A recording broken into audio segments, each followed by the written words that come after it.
नमस्कार दोस्तों, target with PS Parihar channel में आपका स्वागत है। आइए शुरू करते हैं और देख लेते हैं कि आज के इस वीडियो में विद्यार्थी जीवन से संबंधित कौन कौन सी सूचनाएं हैं। पहले एक सूचना उन विद्यार्थियों के लिए जो विद्यार्थी बिहार पीसीएस अथवा यूपी पीसीएस की तैयारी कर रहे हैं। वे सभी अभ्यर्थी फिजिक्स वाला के इस प्लेटफॉर्म पर आकर के अपनी प्रिपरेशन पूरी कर सकते हैं। यहाँ पर विद्यार्थियों को वो सारी चीजें मिलती हैं जो प्रिपरेशन करने के लिए आवश्यक होती हैं, जैसे live recorded videos, prelim test series, daily class notes, monthly current affairs की मैगजीन इत्यादि। यूपी पीसीएस 2024 जिसका प्रीलिम्स पोस्टपोन हो गया था और आरओ एआरओ इन दोनों के लिए एक बैच लॉन्च हो गया है। संयुक्त के नाम से दोनों की पढ़ाई एक साथ होती है और फीस प्रीलिम्स की मात्र 1999 रुपए यहाँ पर रखी गई है। इसी प्रकार से यहाँ पर एक सक्षम के नाम से बैच लॉन्च हो गया है। बाइलिंगुअल बैच है ये और ये प्रीलिम्स और मेंस दोनों के लिए है। इसकी फीस रखी गई है 4,999 रुपए। और यहाँ पर जो बैच प्रथम के नाम से है ये जो बैच है ये हिंदी माध्यम के विद्यार्थियों के लिए है और इसकी जो फीस है वो भी 4,999 रुपए है। चाहे संयुक्त बैच हो 1999 वाला, चाहे प्रथम हो, चाहे सक्षम बैच हो, इन सभी बैचेस में आप लोग एक कोड लगा सकते हैं PSP 500 PSP 500, तो आप लोगों को 500 रुपए की एक्स्ट्रा छूट मिल जाएगी। इसी तरीके से 17वीं बीपीएससी जिसका विज्ञापन जून में आने वाला है, हिंदी माध्यम के विद्यार्थियों के लिए प्रथम 2.0 के नाम से बैच लॉन्च हो गया है और जो विद्यार्थी बाइलिंगुअल तैयारी करना चाहते हैं उन विद्यार्थियों के लिए सक्षम के नाम से बैच लॉन्च हो गया है। इसकी भी फीस उतनी रखी गई है। यहाँ पर भी वही कूपन कोड लगा सकते हैं और यहाँ पर भी वो सारी चीजें आपको मिलेंगी, जैसे live video, recorded video, class notes और बिहार का करंट अफेयर खासतौर से। यहाँ पर मैं फैकल्टी बता दूं आप लोगों की बीपीएससी में कौन कौन से जो टीचर हैं वो आपको पढ़ाएंगे। जैसे वरुण सर है इकोनॉमी बिहार स्पेशल के लिए, दीपक कौशिक सर है हिस्ट्री आर्ट कल्चर ज्योग्राफी के लिए, अक्षय द्विवेदी सर आपको पढ़ाएंगे पॉलिटी और गोपाल सर पढ़ाएंगे मैथ और डीआई, अमित सिलानी सर आपको पढ़ाएंगे general science, science and technology. और ये जो सारा स्टडी मटेरियल है और अधिक जानकारी आप लोगों को फिजिक्स वाला के एप्लीकेशन पर मिले। एप्लीकेशन की लिंक मैंने डिस्क्रिप्शन बॉक्स और कमेंट बॉक्स से दोनों जगह उपलब्ध करा दी है। सबसे पहली जो सूचना है वो पुलिस भर्ती पेपर लीक को लेकर के है। राष्ट्रपति पुरस्कार विजेता इंस्पेक्टर समेत 17 पुलिसकर्मियों पर गाज। पुलिस की कार्यप्रणाली पर सवाल उठा है और ये बेहतरीन नमूना है। हालांकि जानते सभी लोग हैं, लेकिन यहाँ पर पहली बार एक कार्रवाई होती हुई दिख रही है। अब आगे क्या होगा वो अलग बात है। लिखा है एटा में पुलिस आरक्षी भर्ती परीक्षा में गड़बड़ी के मामले में कोचिंग संचालक ने 9 पुलिसकर्मियों पर फर्जी कार्रवाई का आरोप लगाया है, जबकि कानपुर के दिव्यापुर थाने में तैनात राष्ट्रपति पुरस्कार विजेता इंस्पेक्टर समेत 8 पुलिसकर्मियों पर सास बहू से छेड़खानी का आरोप है। इन मामलों में कोर्ट के आदेश पर रिपोर्ट दर्ज करने का आदेश। ये दूसरा मामला है और ये दूसरा मामला है। ये पुलिस भर्ती पेपर लीक का है। यहाँ पर लिखा कि पुलिस आरक्षी भर्ती परीक्षा में गड़बड़ी के आरोप में पुलिस भी फंस गई है। फांसी किस तरीके से है वो देख लीजिए। लिखा है गिरफ्तार कोचिंग संचालक ने फर्जी कार्रवाई का आरोप लगाया, जिसमें कोर्ट ने 9 पुलिसकर्मियों पर रिपोर्ट दर्ज करने का FIR दर्ज करने का आदेश दिया। कोर्ट ने कोतवाली नगर पुलिस ने भर्ती परीक्षा वाले दिन 17 फरवरी को की सुबह करीब 8 बजे सिंधी कॉलोनी में रिंकू के मकान से वीरेश राजपूत निवासी भोपालपुर ककरावली थाना पिलुआ समेत 15 लोगों को गिरफ्तार कर लिया था उस दिन जिस दिन ये पेपर होना था। पुलिस के अनुसार वीरेश ने पेपर आउट करा करके पास कराने के लिए 5-5 लाख रुपए का ठेका लिया था।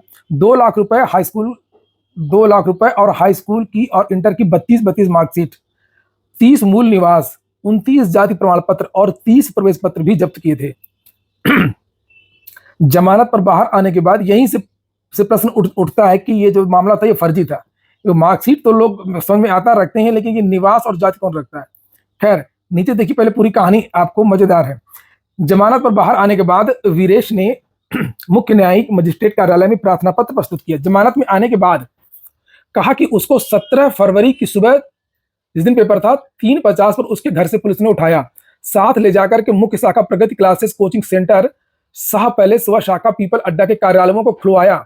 वहां से शुल्क संकलन व प्रवेश पंजिका उठाकर कोतवाली नगर पहुंचे, जहां मुझे हवालात में बंद करके पंजिकाओं के नाम पढ़ करके जो विद्यार्थी एडमिशन लेते हैं वहां से उनके लड़कों के नाम इन्होंने नोट किए। उनकी गिरफ्तारी कर ली। उन विद्यार्थियों के शैक्षिक प्रमाण पत्र घर से लिया विद्यार्थियों के। इसके बाद फिर मुझे हवालात से निकालकर किसी एकांत जगह ले गए, धमका कर कहा कि तूने नकल के बाबत मोटी रकम ली है, इसकी बरामदगी करा दे, नहीं तो तेरा एनकाउंटर कर दिया जाएगा। पुलिस ने अदालत में वीरेश को आपराधिक प्रवृत्ति का व्यक्ति बताते हुए कहा कि उसके विरुद्ध आधा दर्जन अभियोग दर्ज। वहीं पर पुलिस भर्ती से संबंधित एक और सूचना है और सूचना ये है कि अब ईडी ने केस दर्ज किया है। ईडी मनी लॉन्ड्रिंग चेक करेगी, कितना एडवांस उठाया पेपर लीक में, क्या क्या चीजें हुई। ये चीज लिखा है कि प्रदेश पुलिस में सिपाहियों की सीधी भर्ती की लिखित परीक्षा का पेपर आउट होने के मामले में ईडी ने मनी लॉन्ड्रिंग एक्ट के तहत केस दर्ज कर लिया है। ईडी ने प्रदेश पुलिस द्वारा इस मामले में दर्ज किए गए मुकदमों के आधार पर केस दर्ज करके जांच शुरू कर दी है। बता दें कि बीती 18 और 19 फरवरी को आयोजित परीक्षा का पेपर आउट हो गया था। इसकी जांच शासन ने एसटी को सौंपी थी। यूपी में पहली बार पेपर लीक कराने वाले किसी गिरोह के खिलाफ मनी लॉन्ड्रिंग एक्ट की जांच हो रही है। सूत्रों के मुताबिक ईडी जल्द ही पेपर लीक करने वाले गिरोह के मास्टरमाइंड और अन्य सदस्यों से जेल में जाकर ही पूछताछ करेगी। सूचना है वो है उत्तर प्रदेश लोक सेवा आयोग की। लिखा है यूपी पीएससी शासन स्तर पर 4 माह से लंबित 5 भर्तियां। उत्तर प्रदेश लोक सेवा आयोग के वर्ष 2024 के कैलेंडर में लंबित 6 भर्तियों में से केवल एक पिछले 4 माह में शुरू कराई जा सकी है। बाकी 5 भर्तियां किसी न किसी मामले में शासन स्तर पर अटकी हुई हैं। शासन से हरी झंडी मिलने के बाद में इनका रास्ता साफ हो सकेगा। 5 भर्तियों के बारे में जानकारी दी गई थी। प्रवक्ता और एलटी ग्रेड, खंड शिक्षा अधिकारी और एक कृषि सेवा और एक ए की वैकेंसी, जिसमें से केवल राज्य कृषि सेवा के विज्ञापन ही जारी हुआ और बाकी पांचों की पांचों भर्तियां वो रुकी हुई हैं। आयोग ने जो 16 जनवरी को परीक्षा कैलेंडर जारी किया था, उसमें केवल 2024 की एक भर्ती का उल्लेख था और वो 2024 की एक भर्ती थी पीसीएस। ठीक है, वो भी इस साल कंप्लीट नहीं हो पा रही है। और इसके अलावा जितनी भी जो तारीखें थी, या तो वो पुरानी भर्तियों की थी अथवा वो सब आरक्षित थी। आरक्षित तारीखों के बारे में आयोग ने कहा था कि जो आरक्षित तारीखें, इन्हीं तारीखों में अगर नियमावली अर्हता का मामला समाप्त हो जाएगा तो वो परीक्षाएं करवाई जाएंगी। लेकिन लोक सेवा आयोग के परीक्षा कैलेंडर का अब कोई मतलब नहीं रह गया है, क्योंकि बताया जा रहा है कि अभी तक समकक्ष अर्हता का जो विवाद है वो समाप्त ही नहीं हुआ। लिखा कैलेंडर जारी हुए साढ़े 3 माह बीत गए हैं, लेकिन बाकी की 5 भर्तियां अब तक फंसी हुई हैं। आयोग को भी शासन से हरी झंडी मिलने का इंतजार है ताकि भर्तियां शुरू कराई जा सके। वहीं आयोग ने मार्च और अप्रैल में 5 भर्तियां स्थगित कर दी थी। ये परीक्षाएं भी आगामी आरक्षित तिथियों में कराई जानी है। ऐसे में अन्य भर्तियों के लिए अभ्यर्थियों को अगले साल तक इंतजार करना पड़ेगा। तो आप समझ गए कि जो पुरानी 5 भर्तियां थी वो लटकी हुई हैं, जो स्थगित की गई थी, RO, ARO, PCS, staff nurse, APS mains इत्यादि। इसके अलावा 5 नई भर्तियों के जो विज्ञापन जारी होने थे, जिनमें से केवल एक विज्ञापन जारी हुआ है। 4 भर्तियां वो भी लटक गई हैं, जिसके बारे में कहा जा रहा है कि अब ये परीक्षाएं अगले वर्ष ही हो सकेंगी। एलटी, बीईओ और एक वैकेंसी इत्यादि की परीक्षा, हाँ विज्ञापन जरूर एक आध वैकेंसी का आ जाए तो आ जाए, और उसकी जो परीक्षाएं वो अगले वर्ष होंगी। इस कैलेंडर में जो परीक्षा होने के अब कोई चांसेस नहीं है। देखिए, समकक्ष अर्हता विवाद तो चलो समझ में आता है कि ये शासन स्तर से लटका हुआ है, लेकिन जो लोक सेवा आयोग के बस में है, जो लोक सेवा आयोग के कंट्रोल में है, कम से कम उसको तो लोक सेवा आयोग कर दे। खाली बैठा हुआ है, नई भर्तियों के विज्ञापन तो जारी नहीं कर रहा, समकक्ष अर्हता विवाद, नियमावली इत्यादि को लेकर के। लेकिन जो पुरानी भर्तियां कम से कम उसी को करवा दे लोक सेवा आयोग, जैसे कि आपका पीसीएस का एग्जाम है, आरओ का एग्जाम है, एपीएस का एग्जाम है, स्टाफ नर्स, बहुत सारी जो चीजें हैं, इसको लेकर के विद्यार्थियों ने लगातार ट्विटर अभियान भी चलाया है। कल भी विद्यार्थियों ने ट्विटर अभियान चलाया था, परसों भी ट्विटर अभियान चलाया। इन विद्यार्थियों के समर्थन में मैंने भी यहाँ पर ट्वीट किया था, जैसे आप लोग यहाँ पर देख सकते हैं। बहुत सारे लोगों ने रिट्वीट भी किया था, ये देखिए। और 1 मिनट में इसको क्लिक करता हूँ और यहाँ पर देखेंगे कि विद्यार्थी, ये देखिए विद्यार्थी, ये देखिए कौशल सिंह ने भी ट्वीट किया था भ्रष्टाचार मुक्ति मोर्चा के। और ये देखिए लिखा हुआ है, 2 प्रकार के हैशटैग थे यहाँ पर। ये डेट मिस हो गया है। और अवनीश, आप जानते हैं यूपीपीएससी वाले, इन्होंने भी ट्वीट किया था। बहुत सारे लोगों ने कल ट्वीट किया था, पीसीएस मंथन इत्यादि। लेकिन मात्र इस तरीके से ट्वीट से कुछ होता नहीं है। जब तक ये ट्रेंड में नहीं आता है, जब तक एक महाअभियान नहीं चलता है, तो विद्यार्थी ज्यादा खुद ही सोचते हैं उस तरीके से। 2 दिन तक लगातार अपील की गई, मैंने भी विद्यार्थियों से बहुत अपील किया। कौशल सिंह जी हैं, उन्होंने अपील किया। डिकोड एग्जाम वाले हैं, उन्होंने अपील किया। बहुत सारे लोगों ने अपील किया, लेकिन विद्यार्थी, कुछ लोगों ने ही ट्वीट किया।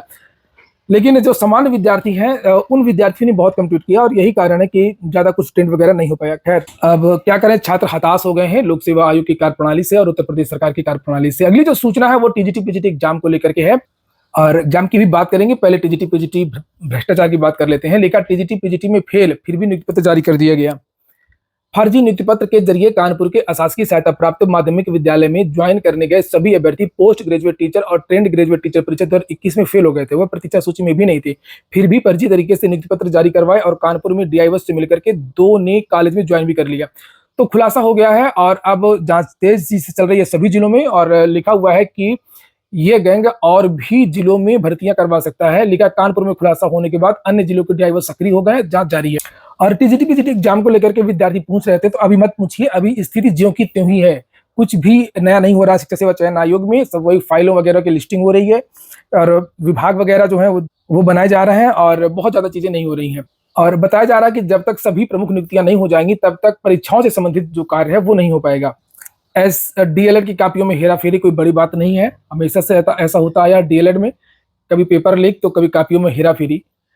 और लिखा, 3 जिलों जालौन, कन्नौज और औरैया डाइट से संबंध, बाबू के खिलाफ कार्रवाई होगी। इसके पहले भी कार्रवाई हो चुकी है बाबू के खिलाफ। डीएलएड प्रथम तृतीय सेमेस्टर के अगस्त और सितंबर 2023 में हुए मूल्यांकन के अंक चिटों में हेराफेरी के आरोप में जांच के बाद राज्य शैक्षिक अनुसंधान प्रशिक्षण परिषद SCERT ने 3 प्रवक्ताओं को निलंबित कर दिया है। जिला शिक्षा एवं प्रशिक्षण संस्थान के प्राचार्य ने इसकी पुष्टि भी की है।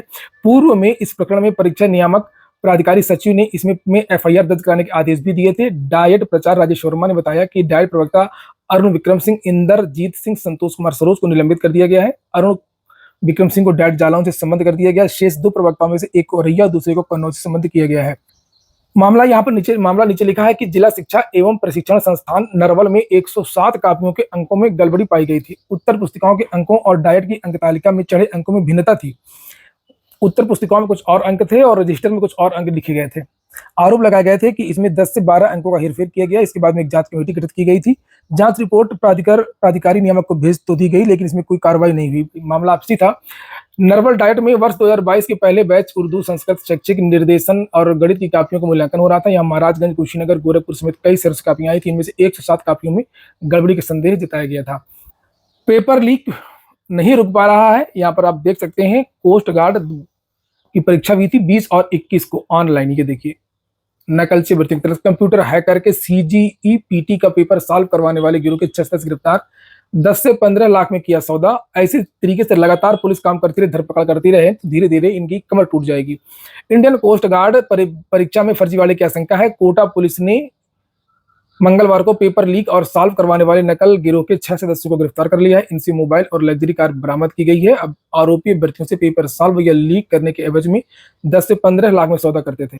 लिखा है कि पुलिस की प्रारंभिक जांच में सामने आया है कि ये आरोपी परीक्षा केंद्र पर बैठे अभ्यर्थी का कंप्यूटर हैक कर उसके प्रश्न पत्र हल करते थे। अभ्यर्थी का कंप्यूटर हैक करने के लिए remote access app, real VNS, viewer और एनी डेस्क ऐप का उपयोग करते थे। पुलिस ने राजीव गांधी कंप्यूटर साक्षरता मिशन, राजरानी टावर IT पार्क के लैब को खुलवा करके साइबर सिक्योरिटी एनालिस्ट द्वारा कंप्यूटर सिस्टम को चेक करवाया। वहीं कॉल लॉग पेन ड्राइव में प्राप्त कर जब्त किए गए। IT पार्क की लैब और सर्वर रूम को, जिसमें से विभिन्न कंप्यूटरों को सीज किया गया और कुछ सामान जब्त किए गए। देखिए जहां पर परीक्षाएं होती हैं ऑनलाइन, बिना वहां की मिली भगत के पेपर हैक नहीं हो सकता कंप्यूटर जल्दी। वहां से इनको परीक्षा केंद्र से ID मिल जाती है, IP एड्रेस मिल जाता है, कई चीजें जो महत्वपूर्ण चीजें होती है वो मिल जाती हैं और तभी जो पेपर है वो आउट हो पाता है। तो ठीक है दोस्तों, फिलहाल ये हो गया आज का वीडियो आपको अच्छा लगा हो, आपके काम को तो लाइक अवश्य कर दें। जिन छात्रों ने चैनल को सब्सक्राइब न किया हो सब्सक्राइब कर लें। पूरा वीडियो सुनने के लिए बहुत बहुत धन्यवाद।